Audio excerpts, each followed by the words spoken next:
Wahyu pasal 14 ayat 6 hingga ayat yang ke-13. Pemberitahuan tentang penghakiman. Dan aku melihat seorang malaikat lain terbang di tengah-tengah langit, dan padanya ada Injil yang kekal untuk diberitakannya kepada mereka yang diam di atas bumi dan kepada semua bangsa dan suku dan bahasa dan kaum. Dan ia berseru dengan suara nyaring, takutlah akan Allah dan muliakanlah Dia, karena telah tiba saat penghakimannya. Dan sembahlah Dia yang telah menjadikan langit dan bumi dan laut dan semua mata air. Dan seorang malaikat lain, malaikat kedua, menyusul Dia dan berkata, Sudah rubuh Babel, kota besar itu, yang telah memabukkan segala bangsa dengan anggur hawa nafsu cabulnya. Dan seorang malaikat lain, malaikat ketiga, menyusul mereka dan berkata dengan suara nyaring, jikalau seorang menyembah binatang dan patungnya itu, dan menerima tanda pada dahinya atau pada tangannya, maka ia akan minum dari anggur murka Allah yang disediakan tanpa campuran dalam cawan murkanya, dan ia akan disiksa dengan api dan belerang di depan mata malaikat-malaikat kudus dan di depan mata Anak Domba.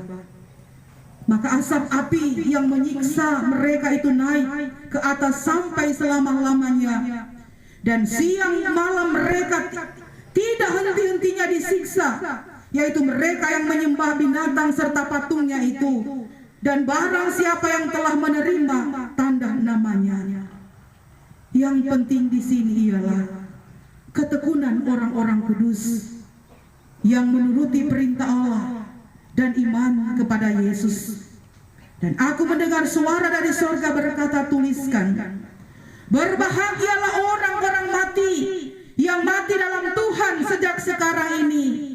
Sungguh, kata Roh, supaya mereka boleh beristirahat dari jerih lelah mereka, karena segala perbuatan mereka menyertai mereka. Demikian pembacaan firman Tuhan, yang dikatakan berbahagia setiap orang yang mendengar dan mau melakukan firman Tuhan dalam kehidupan setiap waktu. Persekutuan penghiburan yang dikuatkan Tuhan Yesus Kristus. Kembali kita menghadapi kenyataan yang tidak bisa kita tolak, yang tidak bisa kita tunda, yaitu kematian. Kematian seorang yang kita kasihi,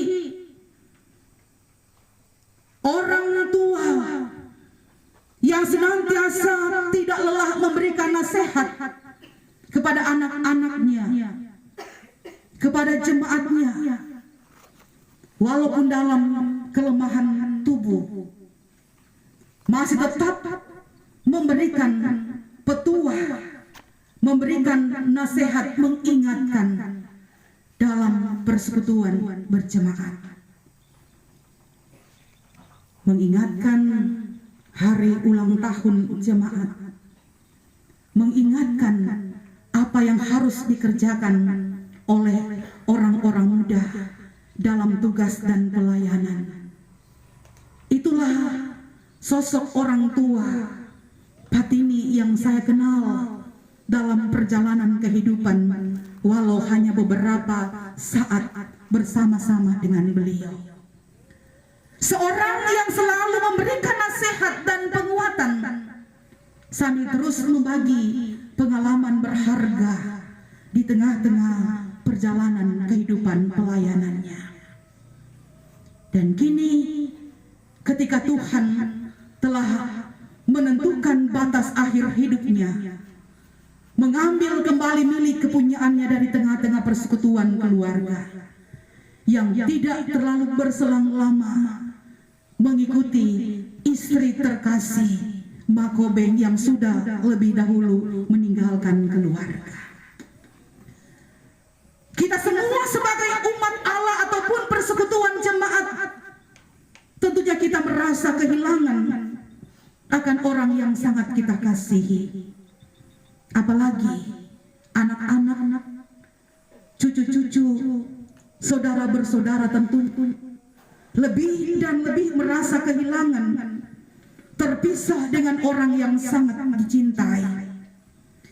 Kebersamaan yang kurang lebih waktu yang Tuhan berikan bersama anak-anak, bersama dengan persekutuan berjemaat harus dipisahkan karena kematian.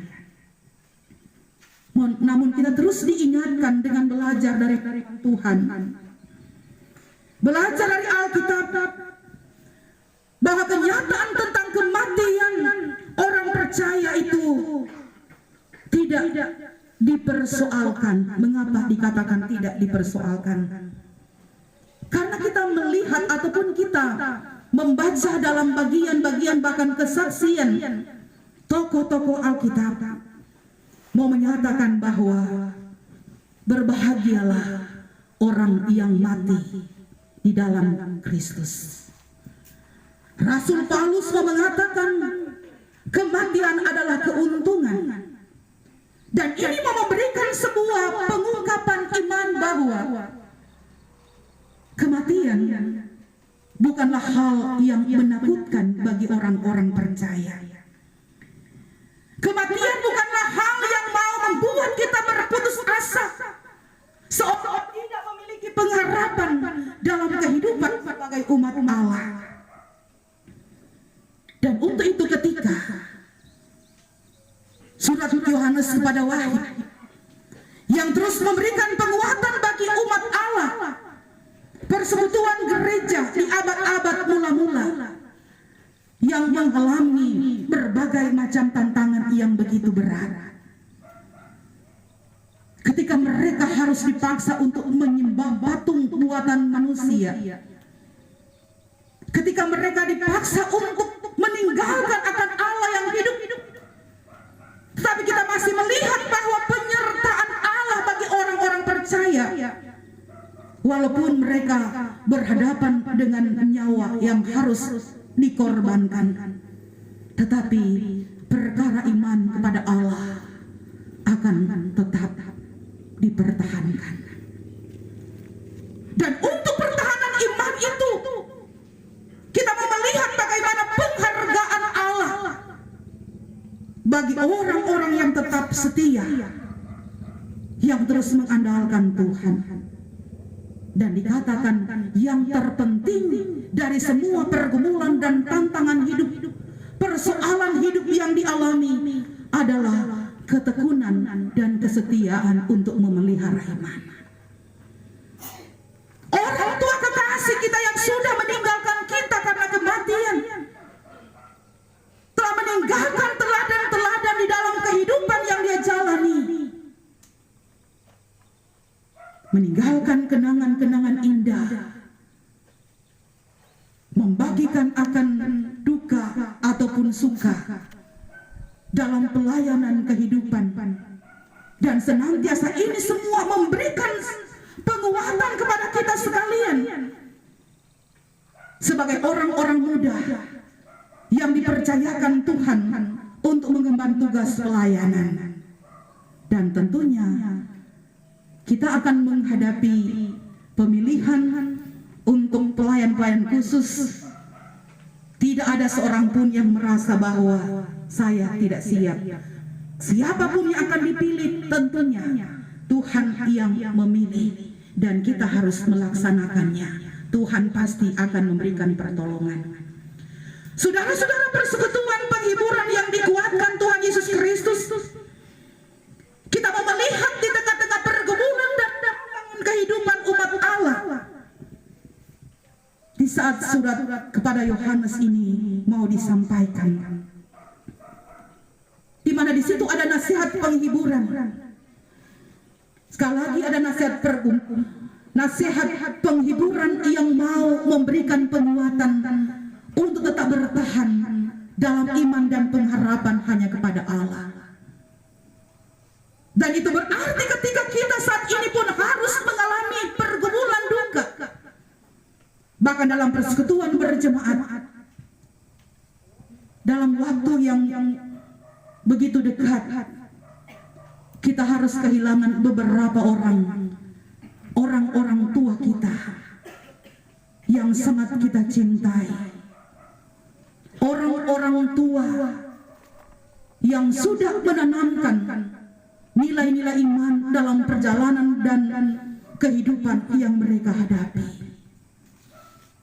Dan kini kita yang masih hidup, yang masih diberikan kesempatan untuk dapat melaksanakan karya kehidupan di tengah-tengah dunia ini, kita diingatkan, walaupun secara manusia dalam kelemahan, kita mengatakan rasanya kita tidak kuat lagi, belum cukup tidur ketika ada giliran jaga, ketika menjalankan tanggung jawab di suka maupun duka. Secara manusia kita manusiawi mengungkapkan hal itu, ketika kita menyampaikan hal itu. Tetapi dalam penguatan daripada Tuhan Allah, kita akan tetap melihat segala sesuatu yang kita alami di tengah-tengah dunia ini, berbagai macam hambatan dan tantangan yang kita hadapi di tengah-tengah dunia ini, sekali lagi sebagai pikulan salib yang harus kita pikul di dalam kita menjadi pengikut Kristus.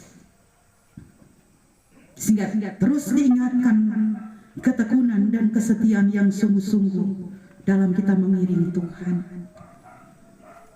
Saudara-saudara, persekutuan penghiburan yang dikuatkan Tuhan Yesus Kristus di tengah-tengah pergumulan duka yang dialami oleh keluarga kita di tempat ini, kita senantiasa mau dikuatkan dengan firman penghiburan.